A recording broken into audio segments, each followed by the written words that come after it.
आप देख रहे हैं न्यूज़ 9 भारत, रखिए आपको सबसे आगे। नमस्कार, आप देख रहे हैं न्यूज़ 9 भारत और मैं हूं आपके साथ अशोक चौहान। देश और दुनिया की तमाम खबरों पर आइए डालते हैं एक नजर। लखनऊ में ऊर्जा मंत्री ए.के. शर्मा ने उदयपुर में आयोजित राज्य एवं संघ राज्य क्षेत्रों की विद्युत और नवीन व नवीनीकरण ऊर्जा मंत्रियों के सम्मेलन में प्रतिभाग किया। सम्मेलन में देश की ऊर्जा जरूरतों को भविष्य में पूरा करने के संबंध में हुई चर्चा। न्यूज़ 9 भारत के लिए संवाददाता अशोक कुमार यादव की रिपोर्ट।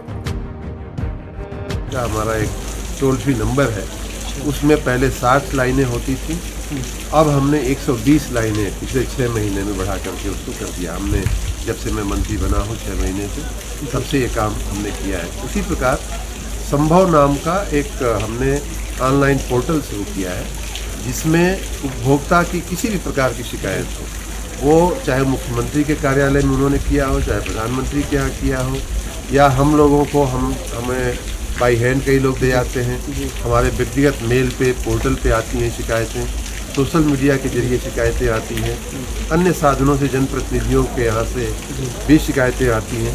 इन सारी शिकायतों को एक जगह देखते हुए उनमें, या हमने जो साप्ताहिक समाधान का कार्यक्रम चलाया था उनमें से शिकायतें बाकी रह गई हों, ऐसी सारी शिकायतों को दूर करने के लिए हमने एक संभव पोर्टल बनाया हुआ है। इसमें हमें स्वयं महीने में एक बार उन सारी जितनी बची हुई होती है उनको लेकर के मैं बैठता हूँ, और उसमें शिकायतकर्ता भी एक तरफ होता है ऑनलाइन, दूसरी तरफ हमारे विभाग के अधिकारी लोग होते हैं, और तीसरी तरफ मैं स्वयं बैठता हूँ। तो वहीं का वहीं निपटारा हो जाता है। अगर किसी को कोई शिकायत हो, कोई पारदर्शिता का कोई प्रश्न बना हो। सर, आज ये जो ऊर्जा का पूरा सम्मेलन होगा, तो इसमें किन मुद्दों को लेकर ज़्यादा? इसमें विशेष हम लोग काफ़ी काम कर रहे हैं। अभी पिछले दिनों हमने बायोफ्यूल पॉलिसी कैबिनेट से मंजूर करा करके हमने उसे घोषित किया है।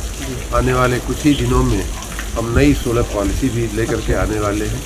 वहाँ हमारा जो मध्य प्रदेश से लगा हुआ जो बुंदेलखंड का जो इलाका है, उसमें सोलर रेडिएशन अच्छा है, तो वहाँ सोलर पावर जनरेट करने के काफ़ी स्कोप है। हम उस क्षेत्र में काफ़ी काम कर रहे हैं। एनटीपीसी ने भी अभी एक हमारा फ्लोटिंग सोलर पावर प्लांट पानी पे लगाया है, और भी हम पीवी बेस्ड जो है सोलर पावर प्लांट कई सारे लगाने की दिशा में हम आगे बढ़ रहे हैं। और सर, ये पारदर्शिता का जहाँ तक सवाल है, पिछले दिनों में हमने उत्तर प्रदेश में कई नए प्रयोग किए, और वो प्रयोग इस प्रकार के हैं कि हमने जहाँ एक तरफ अपने विद्युत विभाग की जो हमारी सिस्टम है, जो तंत्र है, उसको हमने गांव-गांव तक पहुंचाया, लोगों को उनसे मिलने जुलने का सुलभ कराया।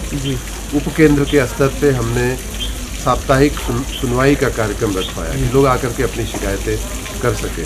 हमने अपने कर्मचारियों पर भी थोड़ा अनुशासन करने की कोशिश की। बिजली की चोरी को भी हमने थोड़ा सा सख्ती और थोड़ा अनुशासन करने की व्यवस्था की। साथ ही हमने टेक्नोलॉजी के आधार पे लोगों को शिकायत करने के काफ़ी मौके दिए।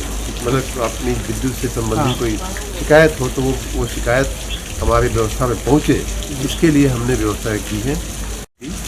जो योजनाएं हैं राज्यों को मदद करने की और विद्युत की व्यवस्था को और सुदृढ़ करने की और अच्छी सुचारू रूप से चलाने के लिए भारत सरकार की जो योजनाएं हैं, उन योजनाओं की विशेष रूप से भारत सरकार के अधिकारियों ने, माननीय मंत्री जी ने राज्यों के मंत्रियों को, राज्यों के अधिकारियों को समझाया कि क्या योजना है, कैसे इसमें दाखिल होना है। कुछ योजनाओं में उन्होंने जल्दी करने को भी कहा कि हमारी योजना तो चल रही है, लेकिन कुछ राज्यों में थोड़ा जल्दी करने की आवश्यकता है। ये बातें इस मतलब सम्मेलन से क्या लगता है कि इस सम्मेलन से हम लोगों को भारत सरकार की योजनाओं का लाभ लेते हुए राज्यों को अपनी विद्युत की जो व्यवस्थाएं हैं और मजबूत करने और सुदृढ़ करने में बहुत मदद मिलेगी। आप लोगों का बहुत बहुत धन्यवाद। यहाँ खबरों का सिलसिला कभी नहीं थमता, सिर्फ और सिर्फ बने रहिए न्यूज़ 9 भारत पर। अब चाहूंगा इजाजत, नमस्कार।